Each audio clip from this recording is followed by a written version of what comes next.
questions you have. Thank you so much. Questions? Yes, sir. First of all, welcome to South Carolina. Thank you. We're so glad you're here. Be careful on platforms, they're real ratchet tickets. But first of all, your talk that you gave out in Iowa after the caucus brought chills to me. It was an amazing talk, and I thank you for that. It reminded me what we're fighting for. Second of all, I mean, the economy in this state is just in the toilet right now. No houses are being built. There's a lot of unemployment. We're getting some manufacturing back. I work in an industry that is dependent on the housing industry for my living. And I'm just, I don't see it coming back with all the regulations and the things that are being shoved down our throat. So I hope you can help us with that.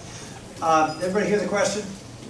No. He was talking about the economy in bad shape, and his business is specifically related to the housing industry and what we can do to revitalize the economy and thereby the housing industry. Let me just take a broad thing. I hear this from every business person I talk to. It's not just the taxation that's a problem, but it's the regulatory environment that this president has just stormed on this country. And top of that, it's this hostile rhetoric, which unfortunately, and I don't want to stand here and be a defender of Mitt Romney, but unfortunately even some in our own party now, and even some running for president, will engage in with respect to capitalism. I mean, it's bad enough for Barack Obama to blame folks in business for causing problems in this country. It's one other thing for Republicans to join in on that. Now, my feeling is that when we have a president gets up and continually bangs on those who are successful, tries to pit the 1% and the 99, or pick whatever percentage you want, one against the other, then if you're in that group that's being picked upon, you're going to keep your head down. You're not going to go out there and be the subject of some regulator or some lawyer that's going to come after you because, well, you are successful. This president, I really do believe this president's model for how to run this country is FDR, Franklin Roosevelt. And if you look at Franklin Roosevelt, up until Barack Obama, when Franklin Roosevelt established his cabinet, he had the smallest percentage of people in his cabinet that had any experience in the private sector, less than 30%. There were a bunch of liberal academics, progressives, who were going to try to transform America. And look what that led to, a decade-long depression. Roosevelt would go out and routinely hammer the business community, blame them for the problems. What is Barack Obama? Well, he doesn't have less than 30% without private sector experience in his cabinet, in his first cabinet. I don't know about this one. But less than 10% of the people in his cabinet had any private sector experience. The lowest ever. And he does go out and use these liberal professors and czars. Tell you how bad things are. His cabinet is one of the most liberal in history. Has the least amount of private sector experience. And he has to appoint czars because he wants even more liberals to be involved, and they can't get through the confirmation process. This is how extreme this president is. And as a result of that, we see now mountains of regulations. Under the prior two administrations, Bush and Clinton, they averaged 60 regulations per year that cost American business over $100 million. The high-cost regulations, in some cases, these cost billions of dollars. Under President Obama, it's not 60, it's not 70, it's 150 last year alone. And then we wonder why businesses don't grow. I was in Greenville on Sunday, and I had a guy come up to me who's a mortgage broker. And he said, I just got to tell you this. He said, since Dodd-Frank passed, he said, I used to spend 30 minutes a week as a mortgage broker dealing with government regulations. I now spend 3 to 4 hours a day. He says, I'm getting out of the business, I just don't want to do this anymore. And you know what Barack Obama says? Great. That's one less person I have to regulate. I can just deal with the big guys. Right? I can just deal with the big people who we can have better control because we can have our regulators sitting right there in the office. Which, by the way, they do in the big corporations. They have the IRS agents right there on site. You have this wonderful symbiotic relationship in big business between big government and big business. And you know what? With all you little guys out there, it's hard to really catch you. Hard to really follow whether you're doing exactly things the way we want you to do. And so let's make it simple. Let's consolidate things so we can keep a better eye on you so you do exactly what we want you to do. Welcome to America, ladies and gentlemen, under Barack Obama. I love this when I hear all the time, well, the Republican Party is the party of big business. Bull. The Republican Party is the party of small business, the entrepreneur, the little guy.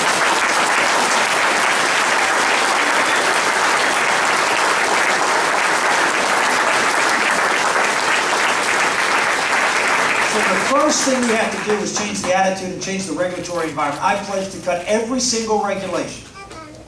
I'll repeal them all. One thing, I can't repeal Obamacare straight out, or I'll tell you how I'll do it otherwise. I can't repeal it. I can repeal every regulation that's promulgated under Obamacare. And I can repeal every one of those 150 plus regulations that Obama put in place that cost over $100 million. Some of them I'll replace. Many I will simply repeal because they are outlandish expansions of the federal government's role in people's lives.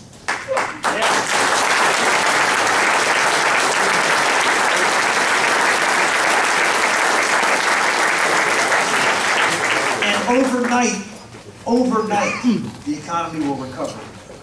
You'll see, with the burden of regulation and the threat of future taxation being lifted off the neck of the American business person, you will see a dramatic change, not just in the stock market, but in people's attitudes and risk-taking, their willingness to go out and start that business and grow that business, and not be afraid that government's going to come in and micromanage them and make them lose money or lose their business.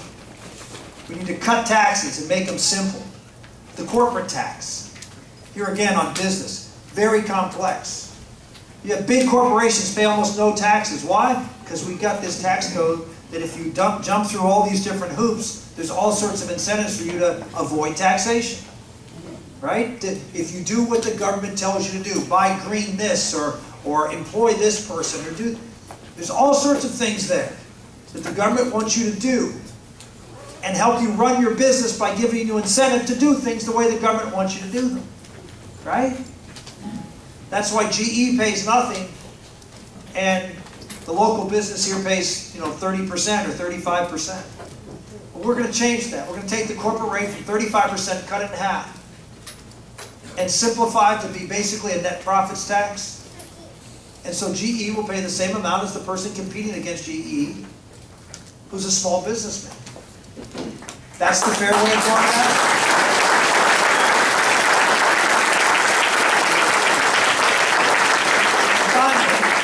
Manufacturing. I don't cut the corporate tax in half for manufacturers and processors. I eliminate it completely. And if you want to get jobs back in America, we better start making more things in America. Right?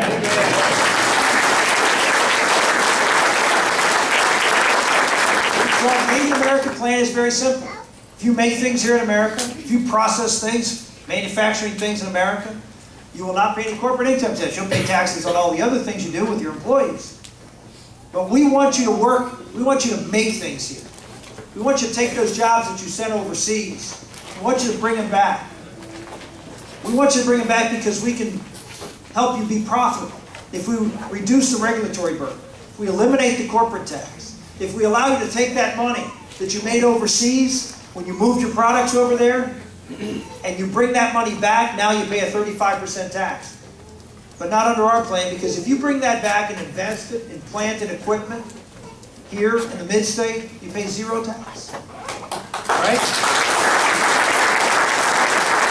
We will create a powerful magnet for manufacturers to want to make things here. And guess what? The average job in America pays $55,000 a year paying benefits. The average manufacturing job pays $77,000 a year paying benefits. That is a substantive difference in people's lives. It's an opportunity to climb up the ladder of success in America, which is what most of the people are crying for. You hear a lot about income inequality. I don't know of too many Americans, seriously, who don't think that someone like a Steve Jobs or a Bill Gates deserves the money that they made.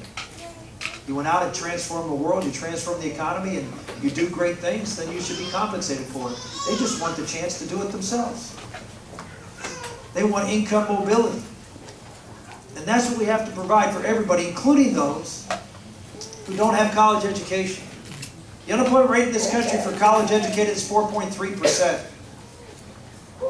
For non-college educated, it's well over 10%. You want to create opportunities and stop the frustration or the hopelessness and the sense that people out there, so many, who are working in jobs that, while their jobs and they're supporting their families, are not maximizing their ability, their skills, and not giving them fulfillment they want. They feel they're out there paddling alone and nobody really cares about them. President Obama just wants to give them a check and make them dependent. And Republicans just want to talk about, well, cutting taxes for high-income people so they'll create jobs. Not jobs for them. At least I don't think so. But we've got a message saying, yeah, we're creating jobs for you. We're creating opportunities for you. Because in many respects, when we went from 21% of the workforce involved in manufacturing down to 9%, we forgot about you. We forgot about having our tax code, our regulatory environment, our energy policy. We forgot that, you know what? Government's role is not just to look at things and say, well, how can we, keep things, government spending down or taxes low, is to look at how we're competing and whether government's getting in the way of our businesses and being successful. National Association of Manufacturers found out that there's a 20%, we are 20% more expensive to manufacture in this country than our top 9 trading partners on average. And that excludes labor costs. So think about that. If you're a business person, where are you going to manufacture? You're going to manufacture when you're starting out 20% behind? And that's not counting our higher labor rates here. We eliminate that cost differential, which we do in this plan. You will see an explosion of manufacturing in a state like South Carolina. And here's the other thing, other very important part of this. Where are these manufacturers going to go? They're going to build their plants in New York City, Los Angeles. They're going to build it in small town America. They're going to build it in places that want those jobs, that will invite with open arms those manufacturers, and will have workers because unemployment rates are higher in those areas. And will create the opportunity for families to be able to have their children stay at home and not have to go off to the big cities. And we'll have those small towns and rural areas of America thriving again. And with that, the values that go with it. The values that go with it. The values that go with it. I always tell the Wall Street Journal, who criticized that part of my plan, they said, oh, he's picking winners and losers. No, I'm not. I just want to make sure that we have the values that come from small town America that allow us to be a free country. That people can live in those communities and be successful too, so we can build that strong and great America.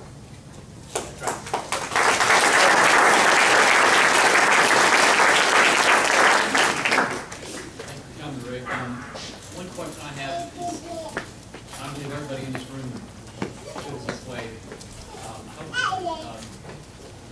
What can you do, because I believe you'll win the nomination, what can you do about the problem that we see in our country going with the union power? Basically, the fact that 40-some% of people voted for Obama scares me. I can't believe it. That our nation's come to that. But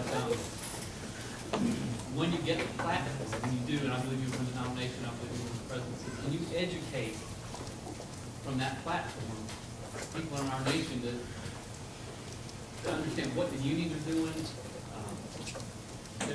They're creating a dependent class of people that, I mean, you see what happened in Wisconsin, what happened in Indiana, New Jersey, and if it keeps growing, I mean.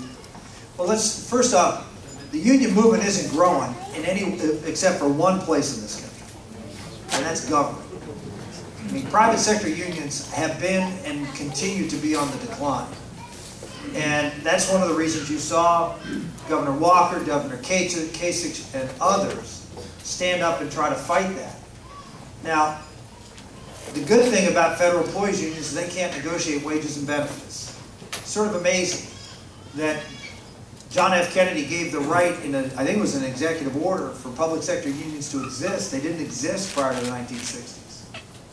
And as a result, you saw this explosion now that creates this, and I know this, when it's been up for a vote, this has been a very controversial subject, but let's just look at what it does. It creates this situation where the people who are public employee unions can get money from the taxpayer, take a portion of that money, put it into a political fund to be used to elect people so they can get more money from the taxpayer. Now, that, under most circumstances, would be seen as some sort of fraudulent activity. If a business did that, they would be arrested for doing that. To actually use money to influence the people who give you money, you talk about influence peddling, and it is not only permitted, it is defended as a right. It's an unequal bargaining arrangement, because the people on the union side have everything at stake. It is their livelihood, it is their benefits. And on the government side, they have nothing at stake other than their re-election, which can be dependent upon giving the union exactly what they want. So I understand that has not gone over well in some of the elections after this happened. But no, there is an intrinsic problem with public employee unions. With respect to private employee unions, I've said that I'll support a Jim DeMint's bill, which will repeal the provisions in the federal code which require union dues to be paid as a condition of union membership in this country. Right to work.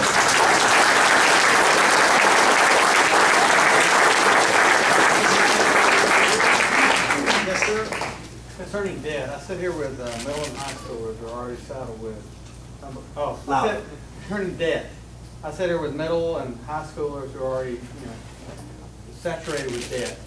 And our freshman congressman, Mick Mulvaney, wrote and sponsored the bill, Cut Cap and Balance. What is your opinion on that bill, and will you support that bill? Yeah, I'm a fan of balance, balance, and balance. And I like Cut Cap and Balance. I supported it, signed on to it. But the most important thing we can do, fundamentally, is pass a balanced budget amendment to the Constitution. If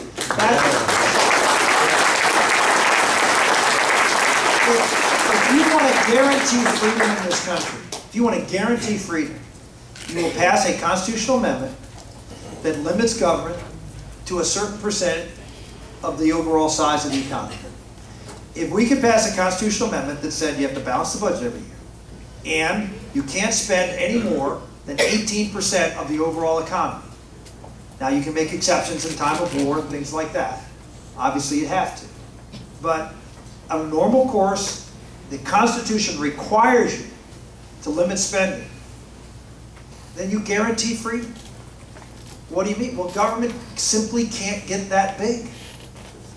Government is going to be constrained to limits that are pretty much in line with where we are today. Well, were before Obama. The average amount of, quote, government as a percentage of the economy since World War II has been about 18% on average. We're now at almost 25%. And under Obamacare, it will go up, projected to go up into the 30s, and some have even projected 40% of the overall economy will be government. Let me assure you, you will not be free. The government's controlling 40 cents out of every dollar. You simply, from an economic point of view, are simply not as free as you are when they're controlling less than half that amount. So, if you want to guarantee economic freedom, which will guarantee, in many respects, other types of freedom, not necessarily, but will help, then this balanced budget amendment is essential. And it will be a passion of mine. It will be something that I will campaign on and I will work for to try to get through the Congress and educate the American public. This is the most important thing a president can do, I believe, when it comes to leading. There's all different ways of leading.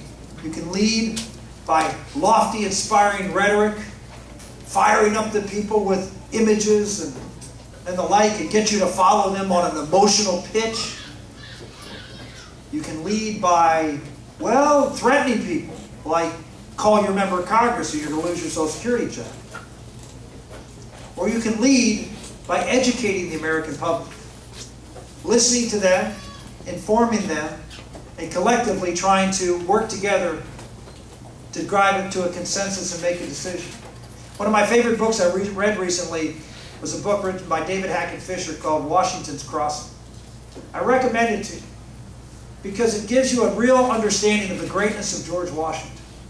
Washington was a general, unlike the British general, who couldn't command in the sense that we understand it today, because he had all these volunteers, he had all these people, in many cases their subscriptions had expired, and he had to encourage them to lead. And the way he did it was he had a participatory generalship.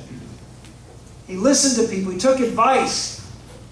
The American Army was an amazing reflection of what America was to be. And the British Army was an amazing reflection of what caused the decline and demise of the British Empire. Nobility, class, I know best, I don't need to hear from you. I will tell you what you will do and how you will do it, which is exactly what we're moving toward. So read it and understand who we are, why we are different, and why we don't want to be like them. Not that we don't love them and respect them as our older brothers and sisters in many respects, from whence we came. But they are different. And we are exceptional.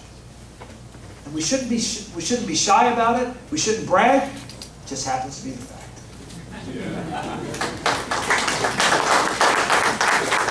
Senator, I've been in the insurance business since 1964.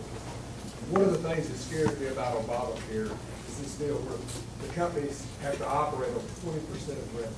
Or 15. Right now, we're going to lose 45% of the insurance companies in this country. There's going to be maybe 4 or 5 companies survive. How would you approach that? That's great. I actually wrote an op-ed about this several months ago because it's now going into effect. It's something called medical loss ratios.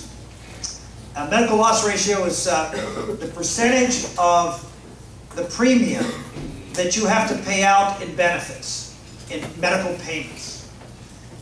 Under Clinton care, going back to the days of yesterday, under Hillary Clinton's bill, they had a provision of medical loss ratios that said that 90% of all premium dollars had to be paid out by the insurance company in medical benefits to pay for medical charges. When the Congressional Budget Office looked at this, they said, you know what, this Clinton care thing, it really is not a private sector healthcare reform, because there's no insurance company in the country that can actually run an insurance business on a 10% margin. Not profit margin, I mean operating margin. Be able to run their entire business on 10% of the money they collect. And as a result, we're going to say that this is really not a private sector reform, it's a federal program, and we're going to count every premium dollar collected as a tax and every expenditure by the insurance company as a revenue, because all they're doing is being third-party payers for a government program. So Obama figured this out. So what did he do? He came forward with a medical loss ratio of 85%. 5% less. And unfortunately, that's for large plans, 80% for small plans. And unfortunately, the Congressional Budget Office gave them a pass. And what's going to happen? Well, probably half the health insurance agents in this state are going to leave the health insurance industry, because the insurance companies are going to have to cut back their commissions. They're going to run their entire insurance business, legal, accounting, everything, you know, agents, you know, paying bills, all the other things, managing care, negotiating contracts, all on what the government's, it's not the government saying, here's how much you can profit, but here's how much you can take of the money that you receive from your customer. I mean, it's pretty remarkable. And what's going to happen? You're going to have insurance companies just simply going to go out of business because they can't do it. Either not big enough or efficient enough, and they're just going to go out of business, and you're going to have less choices. Small companies. And as far as small plans, you know, you have, for the larger plans, you can, because they're large plans and with volume, you can probably have efficiencies.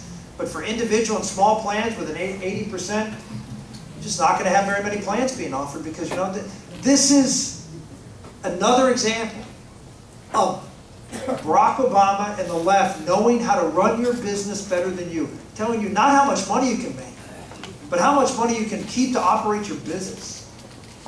And if they're going to do it with health insurance, what's next? They can start telling every one of you, well, you know what? You real estate agent, yeah, you know, you really can't get, that's too high of a percentage for you to keep.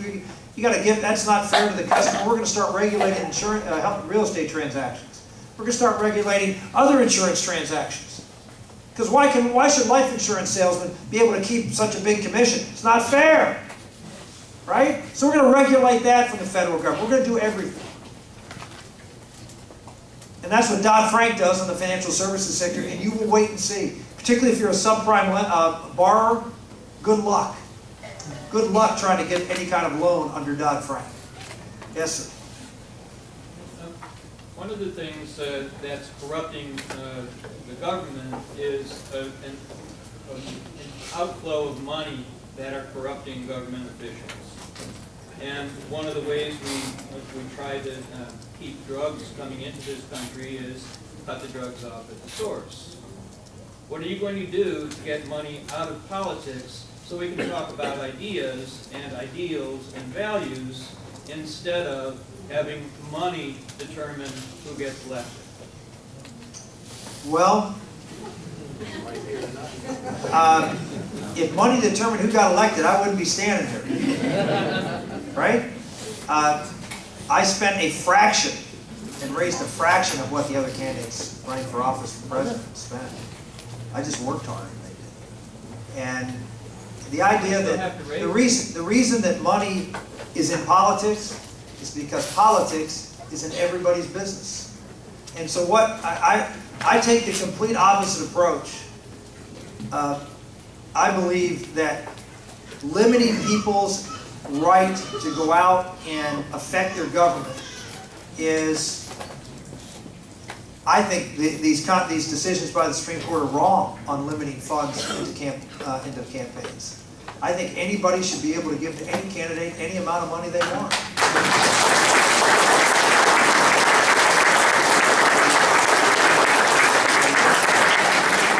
If you're a candidate, I'd be happy to give you a resort. Let me just finish my point, and I'd be happy to hear from you. Which today, if you're a wealthy person running for office, you can spend all the money you want on your campaign. And people look at that and say, well, you know, whether they like that or don't like that. Some people won't vote for somebody because they're spending all their money. Some people don't care. And the same will be the case if somebody gives a candidate a lot of money. Well, where did that money come from? It's all public. It's all disclosed. It has to be. It should be immediately disclosed. And if someone's getting, well, I can tell you, in Pennsylvania, there's no limits on campaign contributions. None. Now, we don't allow corporate contributions, but we do allow union contributions. That's the kind of state I come from. Okay?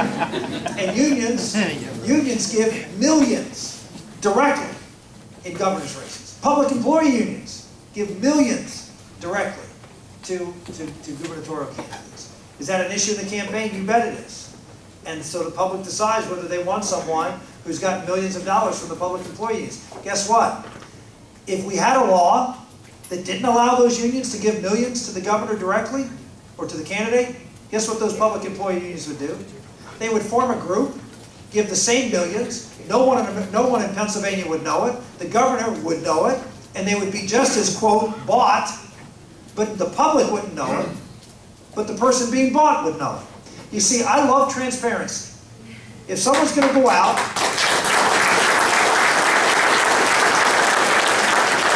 if you're a business that's being crushed by government, then why don't you have a right to go out and change the government?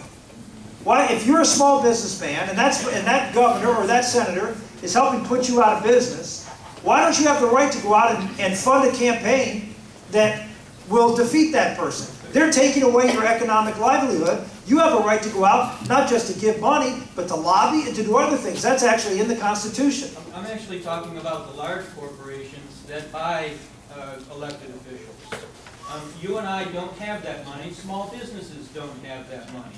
Large businesses do, and they're corrupting our government. Large businesses can't give money directly to candidates at all. They're doing it through super PACs. Ah, okay, well, they give it through super PACs. Here's the idea. So if you're a large business and the government is putting you out of business, shut up and take it, right? Is that the idea? They're not putting you out of business. Oh, well, they're moving to other countries. Well, I guarantee you there are a lot of large businesses in this country that did go out of business, as well as small ones, based on government regulation and things that the government has done. Do we have is the Constitution, the right to petition government to do this, and the freedom of expression, the freedom of political speech, includes the freedom to use your dollars to influence elections. That's what the Constitution has always been held to do. I believe in that. What I believe is it should be transparent, and it should be given directly to the candidates. What we have are people who hide behind, whether you're super PACs or other organizations. Super PACs, no money is disclosed, other organizations are not, and they hide. I don't want hidden people. I want them to be out front. They're going to spend the money. One way or another, they're going to spend the money, because if they feel that if their livelihood is at stake, they have every right to protect that in the political process. And what we've done is hidden it from public view, and it's wrong. Yes, ma'am, in the back. I know that the economy is a major issue with this election, but I'd like to hear from you what your stance is on abortion, on homosexuality, and our relationship with Israel. Well, not too sure how they necessarily weave together, but all right. As hopefully most of you know, I've been a very staunch defender of the right to life. I led every major pro-life fight in the United States Senate during the 12 years that I was there, and have been rather outspoken on that, as I have on the issue of marriage and the family. I always say the sign is wrong. When I started to do this little tour, I realized that it should be faith plus family equals freedom. And it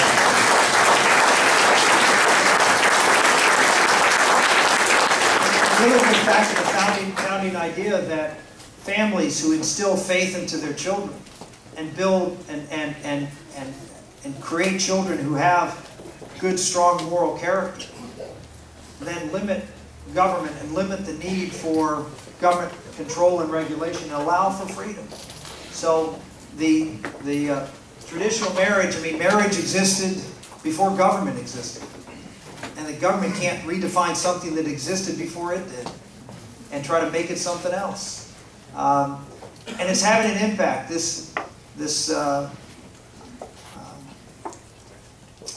destruction of the institution of marriage. And it's not just the last few years.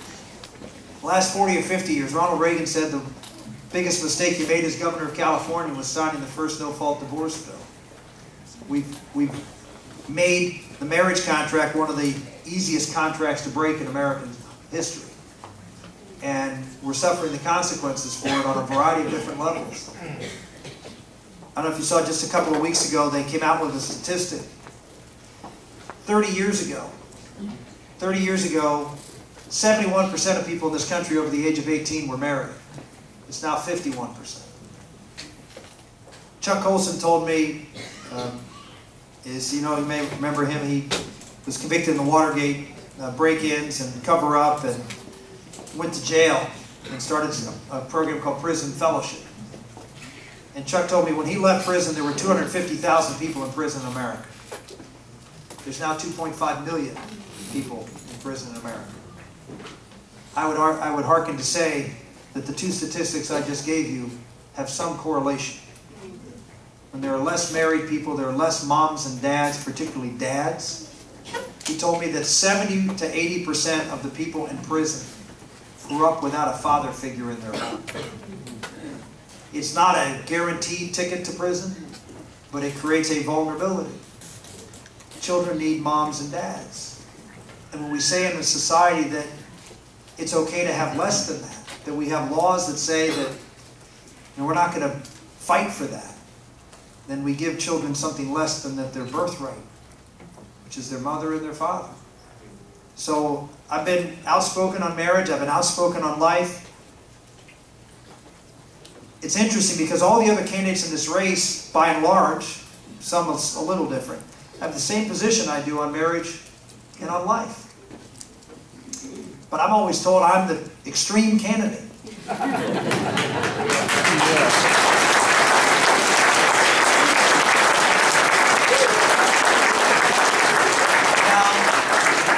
Now it may be it's because I'm the only one that actually talks about it.